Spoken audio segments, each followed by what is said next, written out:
Už je to tak, no, od zhruba 23 rokov už nevidím vôbec. Nech nás berú také, aký sme, a to je najlepšie, lebo ľútosťou mi nikto nič nepomôže. Zaujíma, že keď ťa vidím aj v meste, napríklad si pri prechode, je vhodné pre teba, ako ťa osloviť, že chceme pomôcť cez ten prechod? My hráme kolky, sme dokonca dvojnásobní majstri Slovenska. A teraz som išiel tuto po tej ulici, po kolena od blata, lebo som nevedel, že to tam je. A tak som sa došiel raditeľovi hlásiť, že... Ahoj, moje meno je Ivan Jaček, nahrávame reláciu s názvom Sereďan. Dneska máme nový vizuál a vybrali sme sa inou cestou. Ideme vám predstaviť rôzne príbehy Sereďanov a ľudí z okolia. Dneska tu sedí Maroš Tóth. Ahoj, zdravím ťa. Ahoj, ja zdravím všetkých. Aby som predstavil divákom Maroša. Maroš je nevidiaci, on je masér v Seredi a venuje sa všeličomu inému, o čom sa dneska porozprávame. Ja by som takto na začiatku hneď sa ťa opýtal na tvoj taký ten životný príbeh, či si nevidiaci už od mala, či si prišiel o zrak neskôr, alebo podobne. No, takže ja som prišiel postupne. Postupne mi odchádzal zrak. Ako chlapec som ešte prvý, druhý ročník základnej školy chodil v Šintave pre zdravé deti a už potom pre zrakovo postihnutých do Bratislavy. Potom vlastne na učňovku v Levoči pre zrakovo postihnutých. Ale chcel som byť vždycky masérom, tak som si po ukončení učilišťa spravil ďalšiu školu, strednú, zdravotnú, odbor masér. Takže sa tomu venuješ, tomu masérstvu, to je tvoje zamestnanie vlastne, môžeme to takto nazvať? Áno, ja už robím maséra 30 rokov. Fú, tak to je dosť. Od toho novembra 2010 už mám salón. Sice už na 3. mieste, ale stále pracujem, dá sa povedať. Ešte som zatiaľ nezamestnaný nebol. Super. To bodaj by mohli aj ostatní povedať, čo sú na úrade práce. Čiže máš svoju stálu klientelu tam v tom salóne, alebo máš aj nových, alebo príjmaš nových, alebo ako je toto? No, ja aj príjmam nových, aj mám stálych, mám zmluvu spravenú s Novoplastom, ktorí oni majú svoje poukážky a chodia na masáži, čo im poskytuje ako zamestnávateľ. Ty nevidíš kvázi vôbec, alebo vidíš aspoň nejaké obrysy čiastočné? Ja už nevidím vôbec. Mňa vždy zaujímala taká informácia, neviem, či sa to môže na to opýtať, že je výhodnejšie, alebo ako to nazvať, možno nevidieť vôbec, že od mala, ktorí sú ako od narodenia nevidiaci, alebo je lepšie, nechcem to tak nazvať, alebo je lepšie potom, že prísť o ten zrak neskôr, že pamätať si tie veci, ako vyzerajú. Mňa toto vždy zaujímalo, chcel som sa ťa toto opýtať. To je to, že dá sa nad tým polemizovať, že čo je lepšie. Že nevieš, o čo si prišiel, alebo vieš, o čo si prišiel. Presne, že? O ten zrak, lebo zrak je zmysel, ktorý je najpoužívateľný, že proste ten najviac používame. Takže ja by som si teda vedel vybrať, aby som aspoň trochu videl, ale už je to tak, no, od zhruba 23 rokov už nevidím vôbec. No ale tak čo, život ide ďalej, no, čo budeme. Ako si sa s tým vyrovnal, s týmto celým, keďže ty si prišiel postupne o to? Bolo to asi na začiatku toho to bolo veľmi ťažké, ako keď sa to stalo, táto udalosť? Ale no, niektorí ľudia to berú nejako tragické, tak, ale ja som bol s tým nejako tak vyrovnaný, aj no, že vlastne asi ma to bude čakať, alebo takto. Tak tým, že to išlo tak postupne, že to nebolo naraz, tak možno tým bolo to jednoduchšie, ale proste no. Čo bolo možno takou najväčšou výzvou pre teba? Si povedal, že toto sa udialo tak, ako si sa tak vyburcoval si sa, že idem s tým bojovať? Nie, ja som ani nechcel, ani sám sa ľutovať, aby ma aj druhí ľutovali. Nech nás berú také, aký sme, a to je najlepšie, lebo ľútosťou mi nikto nič nepomôže. A keby ľudia boli trošku ohľaduplnejší, tak by to bolo ešte ľahšie, jednoduchšie. Skúsme zarypnúť úplne konkrétne, že v čom ohľaduplnejšie, v čom ti ľudia prekážajú, alebo opačne, v čom by ti vedeli pomôcť, keď stretneme v meste, na ulici. Je lepšie sa ti prihovoriť, vyhnúť sa ti, vieš, že naozaj sa tak otvorene pýtam, že čo je v tvojej strane je ako toto, čo nám popisuješ? Takto, keď chodím sám, tak ja to poznám tú cestu. Nepotrebujem ani pomoc. Len napríklad keď sú tie billboardy alebo takéto tie reklamné pútače, majú ich pred obchodom a majú ich rovno tam, čo je v ceste. Vlastne do toho narazím s tou palicou, lebo keď to nevidím, tak neviem to inak obiť, ako do toho naraziť. No ale tak bolo už aj také, že však ja to tu mám zaplatené a takéto veci. Ale keď sú ľudia trošku ohľaduplnejší, tak tej tabule je jedno, či stojí o meter tam, alebo nie. Ale ja keď mám vodiacu linku napríklad popri budove a je tam ten pútač, no tak jednoducho narazím do neho, no, alebo keď tam majú bicykel odstavený, alebo to je jedno. Ja mám s tebou jednu takú skúsenosť, iba že ty ani nevieš, my sa asi raz stretli, keď si išiel práve z posilky z 365 a ja som tam zaparkoval auto a ty si išiel akorát z posilovne a s palicou si na to auto, že tam je auto, tak ja som vystúpil rýchlo zaparkované, ja som vystúpil k tebe a išiel, že či ti mám pomôcť alebo niečo a ty si mi takú peknú vec povedal, ale ty si tu ešte nedávno nestal s tým autom. A ja to doteraz tak pamätám, to bolo také pekné od teba, že ty máš aj vycibrenú tým pádom asi pamäť alebo čo a ako toto funguje takto. Ty si pamätáš tie veci, že kde čo bolo, nebolo alebo? No tak však som išiel tam a ešte tam to auto nestálo. Veď ja viem, ale veď my čo vidíme, ani nevieme, že tam niečo je a tak... Pretože vy si to nemusíte pamätať, alebo proste není to pre vás podstatné. Vy sa pozrete všetci, keď vidíte a hotovo. A hodíte to za hlavu. Ale ja si musím pamätať aj to, čo tam bolo. Veď ja som už ako nevidiaci chodil zo Šintavy sám až na polikliniku pešo. Máš možno vycibrené iné zmysly teraz, keď nevidíš, tak akože napríklad aký sluch alebo takéto veci, že ťa ti troška možno zosilní, alebo jak to nazvať? Nie, ani sluch nemám v poriadku, ale čo ja viem, musím si pamätať, lebo potom, keď sa na to nemôžem pozrieť, tak napríklad sestra, keď príde ku mne a niečo mi chce pomôcť, že mi to uloží, dá mi to na iné miesto, tak už je problém. Lebo ja viem, že som to tam mal a že si to tam nájdem. Ale keď už mi to niekto preloží, tak... A môže to byť len kúsok. Áno. Vidíš, to ma tiež nenapadlo takéto, že ja furt rozmýšľam nad tým sluchom alebo niečo také, ale vlastne ty tú pamäť tým pádom musíš cibriť a musíš ju mať dobre vytrénovanú. Ty vlastne poznáš všetky trasy a domy, a kde chodíš a toto asi, že? Áno. Ale aj napríklad ľudí, čo sa mi nahlásia na masáž, tak nemám ten, čo je to, diktafón, alebo takto, že by som si to prehral. Ja si to pamätám, áno, tak ty prídeš o toľke, tedy mám voľno, tak. Čiže si nezapisuješ si, ako dokedy príde? No nezapisuješ, alebo niekde nenahrávaš? Nie. Aha, to si vážne pamätáš takto? Akože, a to koľko dopredu si objednávaš ľudí potom? Tako najbližší týždeň vieš, kto ti príde? Ten týždeň viem, no. Aký je možno tvoj taký bežný deň?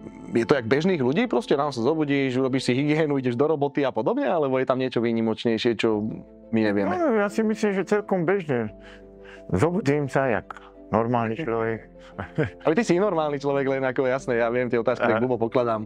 Proste, no však bežne, raňajky a všetko okolo toho, lebo ja bývam sám. Tak ja si aj všetko robím, aj si perem, aj si varím, aj o záhradku sa starám, mám takú pravenú zabytovkou. No také veci, no. Ty si hovoril, že aj v Šintave si založil nejaký klub, alebo niečo také si spomínal? Ja som založil v koncom roka 2013 športový klub nevidiacich, Malé Šintava sa voláme. Malé? Malé, no. Ja som mal, alebo teda mám takú prezývku Malé do Šintave. My hráme kolky. My dokonca dvojnásobní majstri Slovenska. Ale? Akože vaše mužstvo, družstvo, alebo neviem, ako to... A to ste akože iba nevidiaci, alebo tam ako to funguje, alebo je to nejaké pomiešané? Sú slabozraky a nevidiaci. Nevidiaci som, dá sa povedať, len ja, úplne. Ale sú tam potom ďalší, ktorí teda majú poruchy zraku a tak, ale vidia koľko toľko. Ešte nemusia chodiť s palicou, jak ja, treba, že... A teda ste majstri Slovenska, či ako ste to majstri Slovenska, no. Super. My vyhrali alebo teda celoslovenskú lígu. Ty sa venuješ ešte aj iným športom? Áno. Skús nám povedať. Ja robím, tým, že máme v Šintave veslársky klub, tak ja robím aj veslovanie.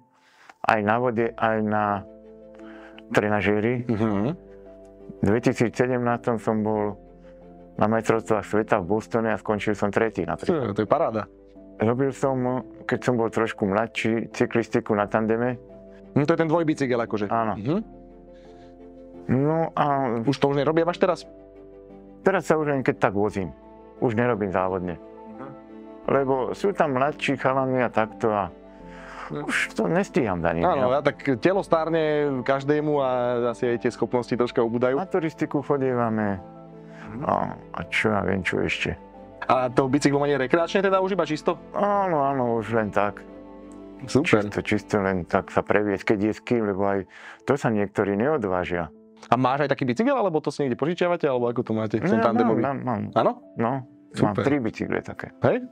Paráda. Pri tých športoch mňa ešte zaujíma, že ako ich teda organizujete. Pri tom tandeme si povedal, že tam ste dvaja na bicykli, to je asi jasné. Pri tých kolkách tam tiež potrebujete niekoho navyše? Tam máme podávača, teda podľa kategórie. Keď tí, čo sú takí slabozraky, že ešte pomerne slušne vidia, oni nemusia mať podávača, ale to je kategóriu sú, že B1, B2, B3 a B2 a B1 B1 sú úplne nevidiaci teda. A my aj B2 potrebujeme podávača, lebo vlastne on by ten človek nedovidel na tú na dráhu, alebo proste na tie kolky a na ten ukazovateľ tých, tam sú čísla, že koľky hodie, koľko spadlo. A je tam aj červená a zelená farba, že či môžeš hodiť proste, či už je to v poriadku a môžeš hrať. Ja keď vidím napríklad televízory, vidím lyžiarov, to sú asi väčšinou slabozraky, alebo čo? Oni keď chodí napríklad na Paralympiádu a on má pred sebou navádzača, tak kvázi toto ako funguje? Neviem, či mi to vieš ty ozrejmiť, alebo akože oni si nejak hovoria, alebo... Oni majú vysielačky. Aha, no vidíš, to som ani nevedel napríklad, no. A oni sa tým, alebo majú proste nejaké svoje signály, také, ja neviem, hop, ľava, alebo proste, že aby vedel, kam mal zatočiť a takto. Takže oni sú, keď to bolo také, že ten navádzač mal na chrbáte reproduktor a tak mu to hlásil. Aha. Aby to počul, lebo však... Ide aj za zvukom asi, ale aj aby vedel, či ideme doľava, doprava. Áno. Tak jak autopreteky, keď sú tam dvaja sedia a navigátor mu hovorí, pôjdeš doľava, doprava za chvíľu. Takže oni samozrejme má výhodu ten, kto trochu vidí, že teda, alebo vidí toho človeka, tak je to určite jednoduchšie ako my, čo by sme išli len do tmy, dá sa povedať.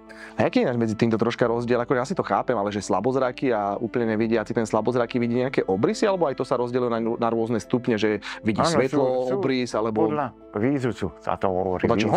Výzus? Výzus, to je očný, akože...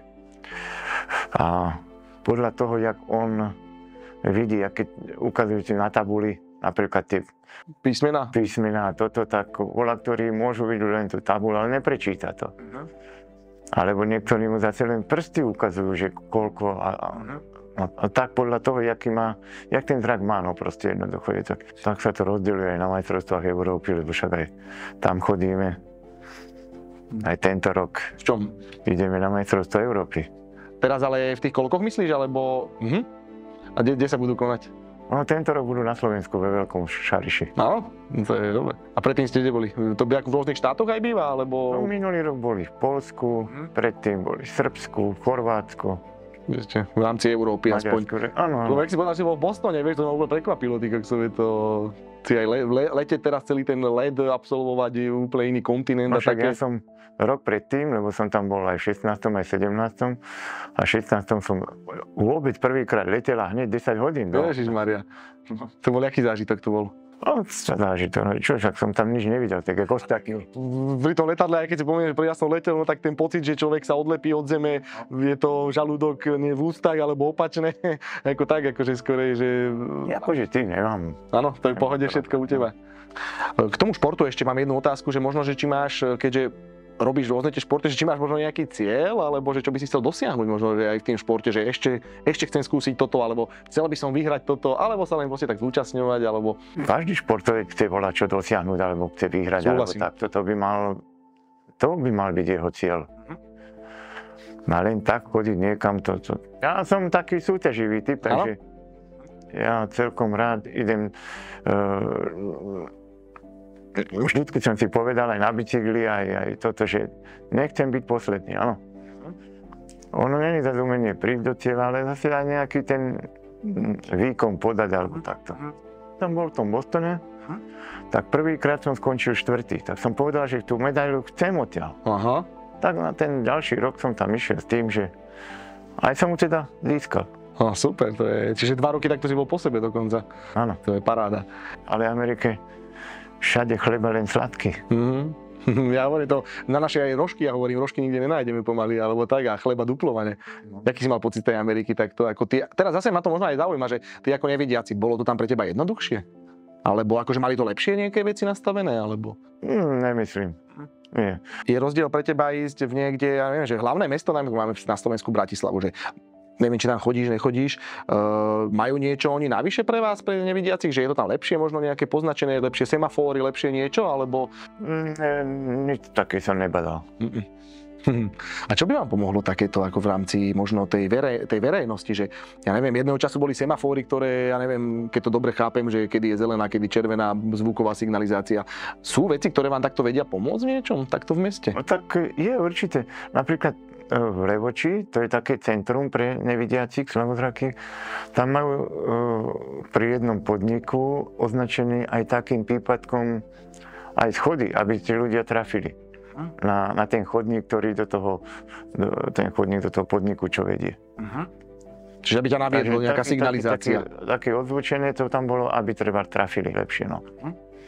Ako vieš, rozmýšľam stále, akože v Seredi napríklad, že ako ideš na mestský, a ty chodíš si Šintavan, zase tak ty moc nechodíš tu asi na mestský úrad Seredi alebo niečo také, že či tam sa nedajú možno nejaké veci pre vás vylepšiť, alebo ako to nazvať. Ale veď oni robia také veci, čo oni nekomunikujú s nami. Nepýtajú sa vás. Že proste, čo by mi pomohlo, alebo čo by bolo lepšie, lebo napríklad pred veľkou jednotou sú napríklad dlažby rôznej farby. Áno, chodník je také, cesta je tak. Ale furt je to v jednej rovine, furt tam není označené, že trvá s vrúbkovaným niektorá tá dlažba, že proste, aby mali nejakú vodiacu linku, podľa čoho sa orientovať. Čiže niečo takéto by pomohlo napríklad? Takéto, úplne, a to sú také maličkosti, aj pred Lidlom, no tam nič. Všetko jedna rovina a hotovo, nie je tam žiadna vodiaca linka, že kade mám prejsť. A teraz, keď tam dali aj tie rampy a toto, tak už hotovo. No možno bolo by fajn možno už pri stavbách týchto veciach už myslieť, aby to bolo už priamo v zákone možno písané, že vy musíte tam urobiť toto, alebo niečo, aby mysleli na vás. Oni by to mali tak robiť aj podľa Európskej únie by mali, ale neviem, jak robili autobusové nástupište, keď oni dali len chodník, ktorý ide krížom z jednej strany na druhú, len ten dali bezbariérový. A ja by som bol zvedavý, jak tam skáču tí vozíčkári na ostrovček. To je pravda. Lebo tam sú není znížené obrubníky, tam sú normálne, ja neviem, možno 10 cm majú. Bavíme sa teda o tom, ako vás vníma spoločnosť, alebo ako by vám skôr mohla pomôcť. Stretávaš sa teda možno aj s nejakými predsudkami, s nejakými negatívnymi situáciami? Povedal by som, že len skôr takým, jak by som to povedal, ľahostajnosťou, alebo proste niečo také. Zaujíma, že keď ťa vidím aj v meste, napríklad si pri prechode, je vhodné pre teba, ako ťa osloviť, že ti chceme pomôcť cez ten prechod, alebo nechceš, akože ty si to zariadiš sám, alebo ako takéto veci, vieš, že, či máme byť iniciatívni, alebo nemáme byť iniciatívni, vieš? Je to jednoduchšie, keď mi povedia, že môžem prejsť. Nemusí ma nikto chytať za ruku, alebo čo, stačí povedať, že môžem ísť. Lebo šoféri niektorí zastanú a začne blíkať na mňa. No je mi to čo, jak mŕtvemu zimník, na čo mi blíka? No, keby zatrúbil, že áno, môže mi to iné. A je vhodné možno zatrúbiť? Ako, naozaj, že skús nás vychovať teraz, nás ostatných, že aby sme vám pomáhali nejako. Čo je dobré, aby sme robili? Ja keď idem cez cestu, čakám tam, áno, ja stojím pri prechode a teraz, aby som vedel, že môžem prejsť, tak ten šofér by mohol tak jemne zatrúbiť, že áno, môže, alebo nech sa vykloní z okna, povie, že môže. Ale keď by bude len blikať a nevidím na to, tak na čo mi to bude, no? No to je teraz taká filozofická otázka, že kde bereš tú energiu na toto všetko, lebo veľa zdravých ľudí vyplakáva stále sa len sťažujú na niečo. A ty si nám tu vymenoval toľko vecí, čo zdravý človek neurobí za 2 životy. Kde máš tú energiu v sebe? No proste tak, aby som ukázal tým ľuďom, že sa to dá aj bez toho draku. Lebo dá sa veľmi veľa vecí sa dá spraviť. Je zase moc vecí, ktoré akože bez toho zraku, keď nevidíš, tak sa nedá, ale prečo nespraviť aj niečo tak akože bez pomoci. Že dá sa, ozaj sa dá, lebo keď sa ma pýtajú, že ako viem variť, ja viem, že mám nos, mám chuť, tak okoštujem to. No, že to nemá farbu, no tak nebudem mať farbu. Jasne. Podľa chuti. Tak taký kuchár mal byť podľa chuti, presne. No. Neviem, ja som s tým taký vyrovnaný už s týmto mojím údelom, by som povedal, že nedávam najavo ten svoj handicap, že proste, no tak teraz všetci sa musíte postaviť do pozoru, lebo idem ja. Nie, len teda, aby trošku boli ohľaduplnejšie maličko, že nedávali tú prekážku do toho chodníka, alebo tam, kde proste kade sa pohybuje. Jasné. Ináč to není nič, žiadna veda, len človek musí chceť. A keď chce, dosiahne všeličo. To súhlasím s tebou. Keď chceme, dokážeme všetko kvázi. Preto aj ty si pre mňa teraz taký možno príklad toho, aby sa všetci ľudia prestali ľutovať a začali proste makať a robili to, čo chcú a nie sa len ľutovať. A mne sa na tebe veľmi páči, že si začal si prvú vetu, ktorú si povedal, že ty nechceš, aby ťa niekto ľutoval a ty sa nebudeš ľutovať. Ako... Nie, ľútosť toho nepomôžeš, to je nič. Ja napríklad jedna pani ešte na poliklinike, keď som robil a ona tam chodila ku mne, tak ona si to tak uvedomila, že ja mám problém, jaký? Veď vy máte problém. Hovorím, pani, ja ten problém nemusím mať, keď tí ľudia nebudú vytvárať umelé problémy. A ona že je chorá, toto. Ale čo? Ona bola chorá, to, že ju bolelo rameno, alebo niečo také, no. Ale u jadej nič nebolo. No a potom si uvedomila, keď prišla so mnou do kontaktu, že proste, čo má ona problémy, sú oproti mojim žiadne. To si pekne povedal. Ja toto práve týmto dielom a touto reláciou teda s tebou, práve toto by som rád odkázal tým ľuďom a proste je to také posolstvo toho, že nech sa ľudia neľutujú a proste nech zaberú, keď je treba a sú ľudia, čo sa majú o tom horšie a dokázali oveľa viac. A ty si ten svetlý príklad, lebo máš športovú kariéru za sebou, máš masérskú kariéru za sebou, není si na nikom závislý, ako naozaj úprimne klobúk dole pred tebou. Prečo? Voľakedy ľudia všetci museli chodiť do práce. A teraz sú hrdí pomaly na to, že sú bezdomovci. Veď to je hlúposť. Neviem, jak môžu byť, však strecha nad hlavou je prvorada vec, aby som mal. Dobre, prichádzame tak do záveru tejto relácie. Ja som veľmi rád, že si prišiel, že si prijal to pozvanie, že si nám dovolil sa tak otvorene pýtať a rozprávať sa o tomto celom. Nechcem to nazývať handicap, lebo ty nemáš handicap, ty si ako naozaj, sa mi páči, že aký máš aj energiu, aj pozitívny si, aj všetko. Takže ti ďakujeme. No, to je to, že človek musí pracovať na sebe, musí mať takú aj tú vnútornú, teda určite vnútornú silu a hovorím, nie postaviť sa k tomu, k hociakému problému, že ak sa to nedá, alebo treba sa k tomu postaviť, jak sa to dá. A preto ja aj sa snažím, že idem do roboty, nebudem doma, však mám dôchodok, tak budem doma sedieť. Prečo? Veď ja idem aj do tej práce, veď človek by mal byť aj užitočný, nelen ako byť doma utiahnutý a čo ja viem čo. Veď ja tým, že robím toho maséra, mám to taký dobrý pocit, že tým ľuďom pomôžem trochu. Že vlastne, keď sa nedá mne nejako pomôcť, aspoň ja sa snažím, že ich zbavím tej bolesti, alebo tých stuhnutých svalov, alebo no proste tým, čo viem. Mal som taký zážitok, keď som sa bol hlásiť o robotu tuto na poliklinike a bola rozkopaná ulica. Tam, jak sa ide k štadiónu, proste celá tá ulica od toho rohu, tam robili kanalizáciu a ešte vtedy tam bol nábytkový, alebo ako pred za mostom myslíš teraz ešte? Áno, hneď bolo kúpeľnové štúdio. Tam ešte stávali auta. A bol tam nákladiak a zozadu mu trčali ešte železa. Tak sme spali, lebo sa to tukal. A teda, však už som za autom. Tak som prešiel, takto rozbité čelo. A teraz som išiel tuto po tej ulici, po kolena od blata, lebo som nevedel, že to tam je. A takto sa došiel raditeľovi hlásiť, že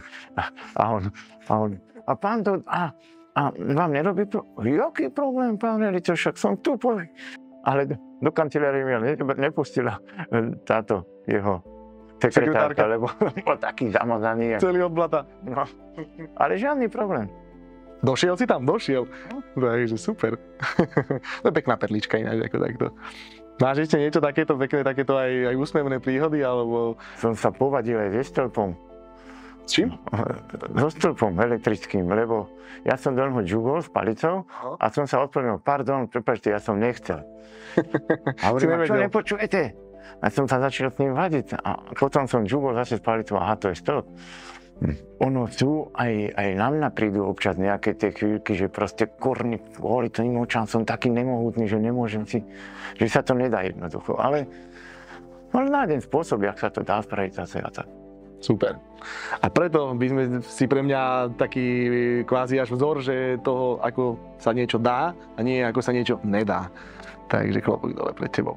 Dobre diváci, toto bol Maroš zo Serede, respektíve zo Šintavy, prepáč. Nahrávame reláciu Sereďan. Náš host bol Maroš, masér, ktorý je v Seredi. Kto by sa chcel k nemu objednať alebo niečo, treba sa mu ozvať. A je to vynikajúci hlavne človek. Ďakujeme. Ďakujem aj ja.